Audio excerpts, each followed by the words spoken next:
If you're an author or plan to be one, get excited because this podcast is for you. Book Marketing Mentors is the only podcast dedicated to helping you successfully market and sell your book.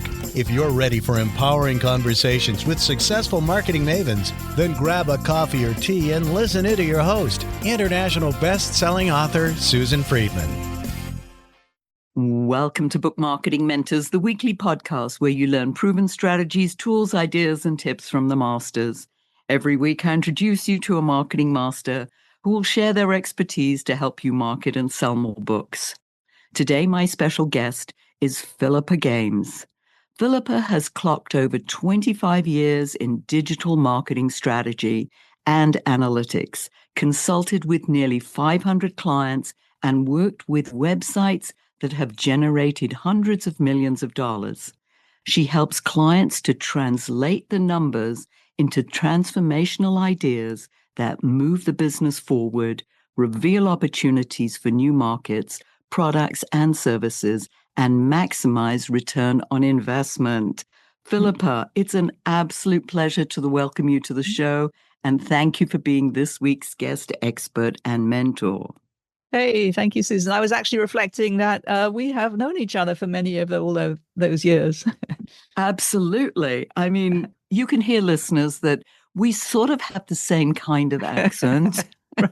Interestingly enough, we are actually from the very same area in London. And even though I didn't know Philippa at the time, she went to school down the road from where I was. It's like so coincidental, and we know a lot of the same people.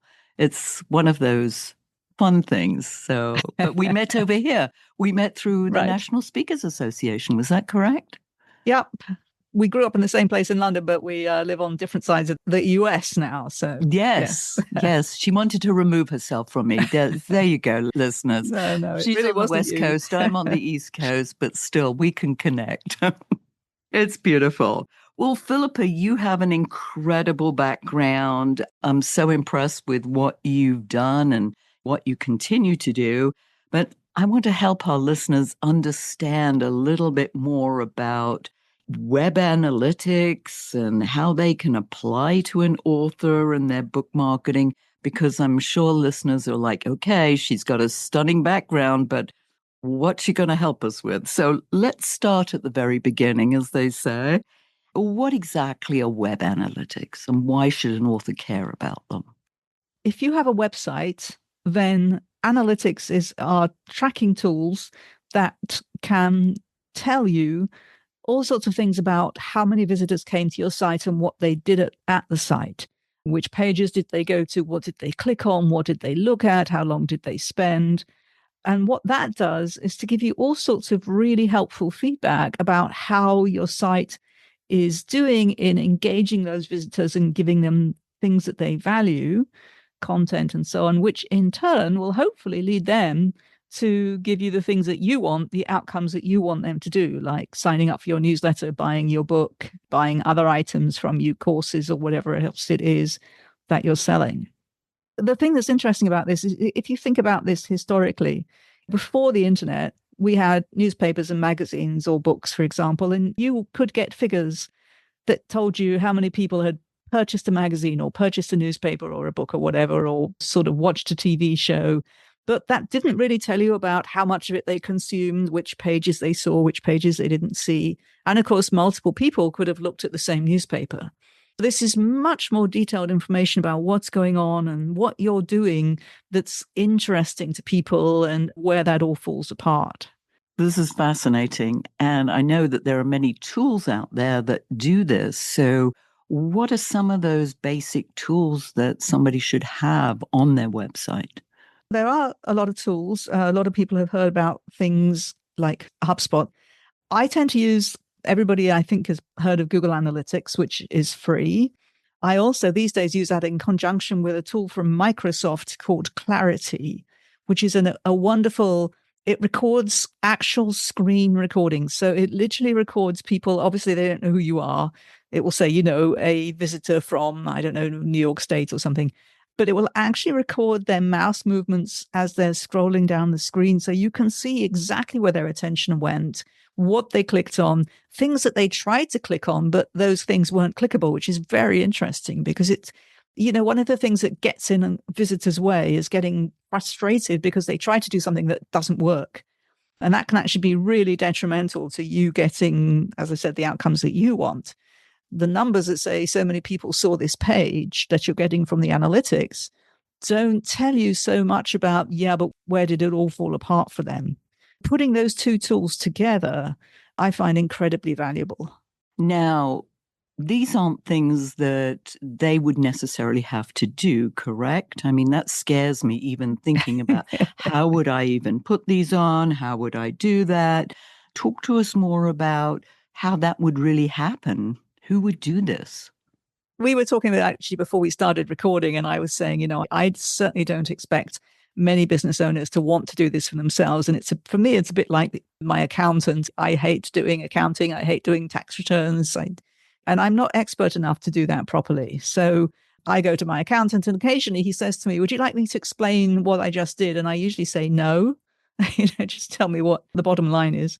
The good news is that just to install these tools is very, very simple. If many people these days have, for example, a WordPress site, there's a plugin on WordPress that you can do. You do it once and you can have the tools running. And of course, that means that you can easily get somebody else to do that for you who knows how to do it.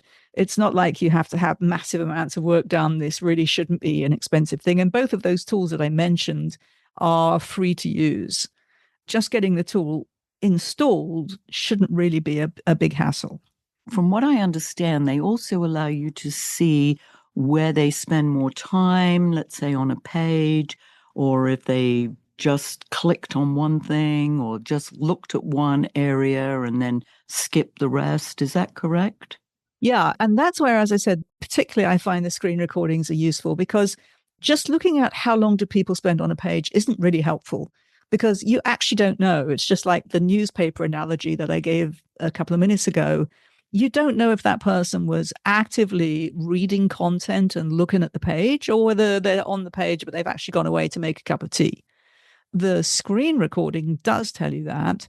And one of the things that I'm noticing a lot these days, especially with a lot of people accessing websites on their mobile phones, is that the pages are getting longer because we know that people don't like necessarily to have to press a lot of clicks to go to a different page. So pages are getting longer, but the problem there is that a lot of people don't scroll that far. Your content has to be quite interesting for them to scroll down a long page. And again, what these tools can tell us is on average, for example, how far down a page do people scroll? Because what that means is that if you have really important content at the bottom of the page, and a lot of people make what is honestly a mistake of only giving their major call to action right at the bottom of the page, at the end of the content. Now, I a lot of times will say, yes, but only maybe less than 25% of people have actually ever even seen that. If this is your big call to action, this is the thing that you really want people to do, it doesn't work if only quarter of the people who could see it are actually seeing it in the first place before they even decide whether they want to do it.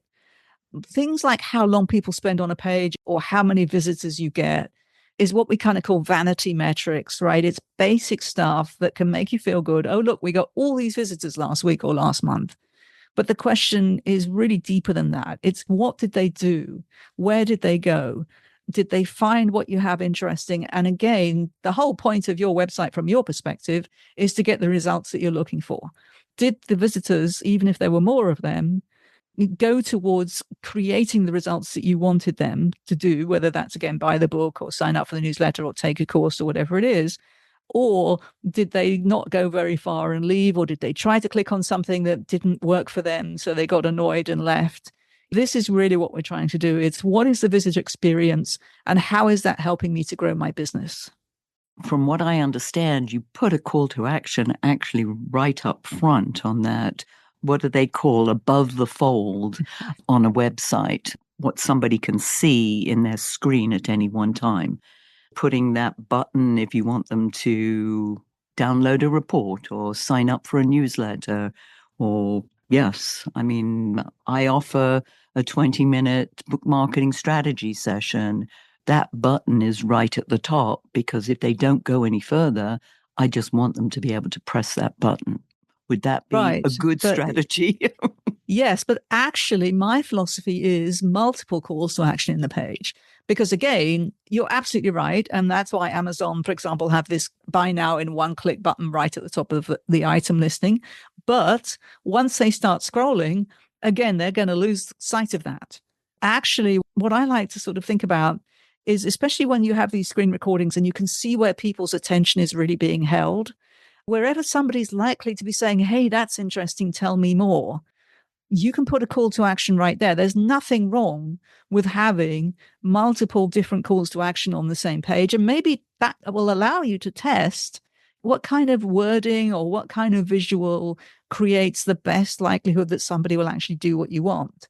You can have a different wording on a button or a different type of click that leads them to the same outcome, but it can be interesting to see which one of those works better.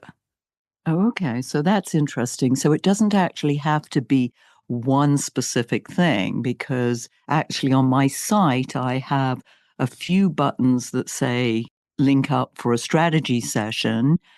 And I think right at the very bottom, if they get that far, there is a free 50 lazy ways to help with your book marketing, something like that.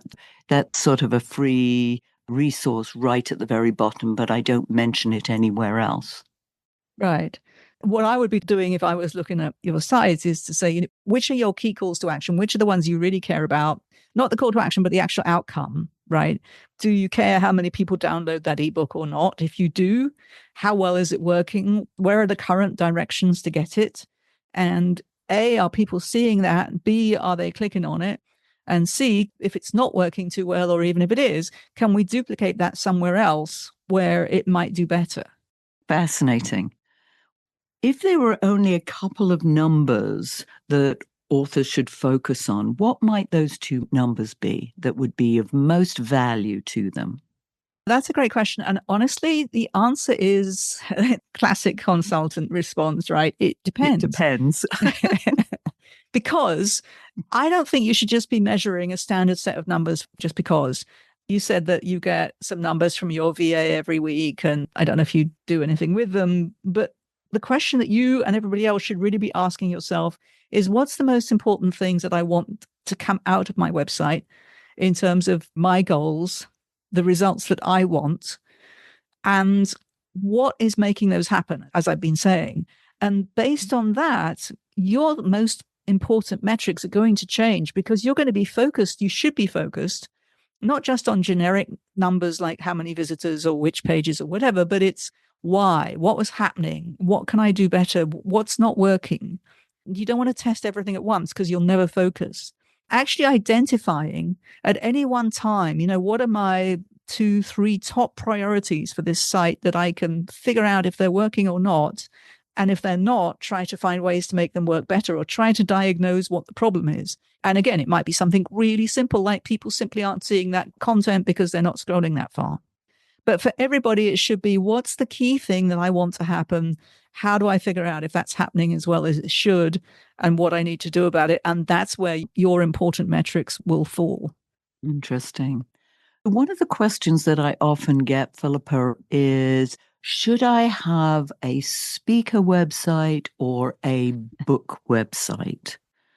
If somebody came to you with that question, how would you answer it?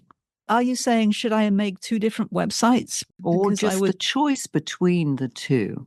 The problem with 2 different websites is that then you have to market them both, and they may well end up competing with each other, because you're still Susan, right? You're still that person.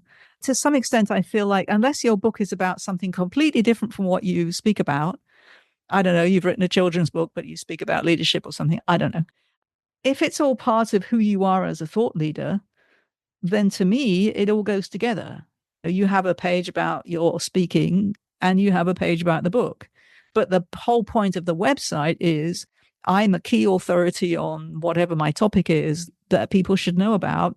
And here are all of my different credibility pieces. I mean, that's my approach. And again, part of it is because that means that everything is presented to people together and they can see how it all hangs together. And if you're a speaker, the fact that you have a highly regarded book is really going to help your promotion and your credibility. And again, as I say, it's also because the more websites you have, the more that, in a sense, they're competing with each other to get the right attention, because your thought leadership content is probably going to be on all of them. And so what's the point of that to some extent? Yes. And I totally agree with that, because you're right.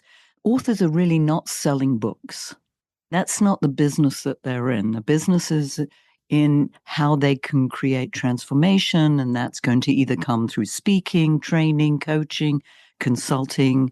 So the book gives them credibility in this marketplace, but I don't see that they're in the business of selling books. And if they are, that's a tough business to be in, because very rarely do people get rich on books, unless, of course, you're a celebrity. I just came back from London, as you know. One of my good friends over there is quite a well-known historical fiction author. I was actually quite stunned when she told me, and she sold books in the hundreds of thousands, but even in that kind of genre, not business books, book sales are declining as well, I guess, because I don't know why, but, and I'm sure you know more about that than I do. So I was quite surprised. And people are listening to books too more. I mean, audiobooks are sort of the number one format that people are looking at now, but doesn't necessarily mean that they wouldn't buy a printed version as well, or an ebook version. Right. I often do sometimes the ebook and the printed and the audio. It just depends on the subject matter. Now, if it's fiction, that's a different kettle of fish, so to speak. Yeah.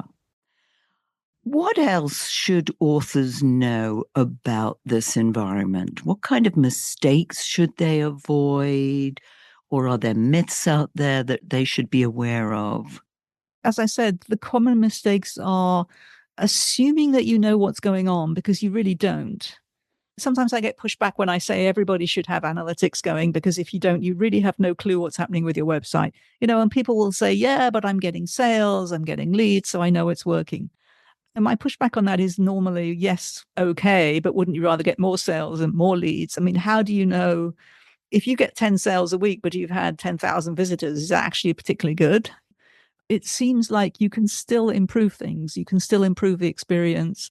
You can hopefully still improve outcomes. And the real point as well, that we've talked about mistakes that people make and places where you can lose visitors and things can fall apart. But one of the other things that I find very exciting about analytics is the ability to discover opportunities for new products or services or target markets. And I've worked with, obviously being in the business myself, a number of authors and consultants around this. And so, for example, if you have a lot of content on your site, and if you're a thought leader, presumably you should, then you should have a search engine on your site. So that this isn't Google, this is a search on your site, so that you can help people around specific areas of your content. And that search engine can be absolute goldmine of market research information. When people start using it to say, oh, have you got some content around, X? It tells you what they expect you to be providing. It tells you what they expect your expertise to look like. And it tells you what words they use to describe what they think you should be offering. And that's really important, because if you're, especially if you warned me right ahead of this recording, you said, right, if you use any jargon, I'm going to tell you off. So hopefully I haven't used any jargon. No, I'm going to ask you to explain it. I wasn't going to tell you off. Yeah, we never okay. tell our guests off. Right. But you're too precious for that. There are many industries that have jargon and they have their own buzzwords and everything. So what people put into this search engine can be really helpful in showing you whether the people coming to your site understand your jargon or not. And if they're using their words instead of your words to get to what they want. I love this example. It's not an author example, but back in the days when I used to do search engine optimization, which I don't anymore, I got hired by this Association of Plastic Surgeons. And they had a member database that people could look up a surgeon in their area. And they said, we want to be number one in Google for the search term rhinoplasty. And I said, well, I'm sure I can probably do that for you pretty easily. And this was a long time ago, right? Because there isn't going to be a lot of competition for that search term, because the average consumer isn't going to put rhinoplasty into Google, right? They don't know the word, because the word they use is nose job, right? And the association was really upset. Well, because they said, hey, we're professional surgeons. We don't do nose job. We do. And I said, right, but that's not the word that people think of. You can educate them once they get to your site and once they're reading your stuff, but you can't start there. That's what I'm saying about the search engine on your site, is that it can tell you what words people are using to describe what they want from you. And that, in turn, can give you great ideas about new products or services that you can develop, new content that you can develop. I've had clients who've developed courses, ebooks, thought about different sort of target market audiences, people who wanted different things based on this kind of input from their search engine. The analytics is telling you what's currently happening on your site and where you can improve things. And then potentially it's telling you what else you can do to further develop your business. That part of it I find really quite exciting. Well, the whole idea is very exciting. And then the first thing that comes to mind is, how on earth do you go about doing that? Is that, like, in these terms, a bot that would do that for you or help you with that, or what they call an agent in AI? I mean, I don't know. Where would you begin with this? Oh, you're talking about the site search engine. Yes. Yeah. No, I mean, these days that should be something that presumably you've got a web designer putting together your website Yes. when you first put it together. And there's all sorts of technologies now that can do that. Again, a lot of people are using platforms like WordPress that will offer this kind of thing as plugin and so on. So I'm not a designer, so this isn't my area of expertise. But if you're a speaker or a consultant or an author who wants to look good, obviously you want to start out with a decently designed site. Even if you maintain it once it's there, that's something that I would definitely go to the designer to get them to do. And to know, yes, the kind of questions that people ask or would want to know more about. Because you're right, they use very simple language. So I think your example was brilliant, because you're like, oh, well, this is the real term that people should be using, but that's not the term that people necessarily use. It's Right. like ISBN numbers, I know what that is. And people know, well, what is that? I need a number. I need a number for my book. How do I get that number? Mm-hmm. So that's the kind of thing that they might ask or might want to know more about. Yes, even though that is an ISBN number or a Library of Congress number, which is an LCCN. Again, that's jargon in this industry, but the average person doesn't know what that all is. Yeah, this is brilliant. Okay, this is a great time, Philippa, for you to tell our listeners how they can find out more about you, your services, and I believe you have some goodies for them as well. So take it away. Thank you. So, yes, I actually am an author myself. My second book is called Website Wealth. It just came out earlier this year. Website Wealth, a business leader's guide to driving real value through your analytics. So if you've enjoyed this chat that I've had with Susan, the book is designed to help you as a business owner understand analytics, understand much more in depth about what you can get out of it, the kinds of things you can learn. It's entirely in English. There is no technical jargon in it. It's got lots and lots of stories and examples from my experience that are designed to inspire you to think, if that can happen, maybe that's happening for me, or maybe I can take that idea and use it. So again, Website Wealth, you can get that at any bookstore. I do have an ebook which gives a few ideas. That's a free download that Susan will put on the show notes.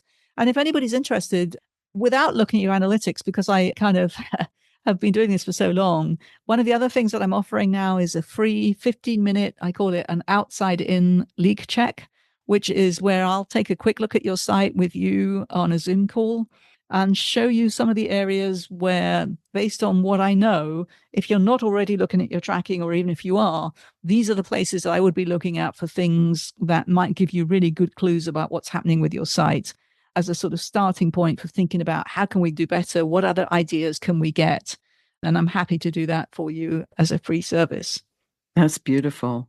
I'm going to take advantage of that. So know that, because I don't have a clue. So listeners, I'm in exactly the same boat as you. And that's one of the main reasons that I wanted Philippa on here, because she's got this incredible wealth of information and it's in language that I believe we all understand. The accent may be different. I understand that. But the fact is, this is in everyday language. And that's so wonderful. And you did that beautifully, Philippa. As you know, we always have our guests leave our listeners with a golden nugget. What's yours? Well, you can probably predict it at this point. I mean, honestly, my entire ethos is if you're not looking at this kind of data, then you really have no idea what's going on with your website. And if your website plays any kind of a role in your business and you put money into it, you put some level of investment into it, then you're honestly flying blind, because there are so many things that you can't tell just based on any results that you get or by looking at it from the outside in. If you're not using analytics at all, then please hopefully get some inspiration from this interview. It's not that difficult. Get some help, read my book, talk to anybody who knows how to do it, but stop flying blind. Yes. Yeah, stop flying blind. Wow. Feeling very guilty at the moment. Well, I know from what people have said, for instance, one of the things that I offer is book marketing. And yet it plays such a small part on my website. And that's something, as I'm going to be redoing my website, is more focus on showing people the book marketing that we do here at Aviva Publishing. I know that that's on the cards. Thank you. This has been amazing. I appreciate you sharing your wisdom. And listeners, if your book isn't selling the way you wanted or expected to, let's you and I jump on a quick call together to brainstorm ways to ramp up those sales, because you've invested a whole lot of time, money, and energy, and it's time you got the return you were hoping for. So go to bookmarketingbrainstorm.com to schedule your free call. And in the meantime, I hope this powerful interview sparks some ideas you can use to sell more books. Until next week, here's wishing you much book and author marketing success.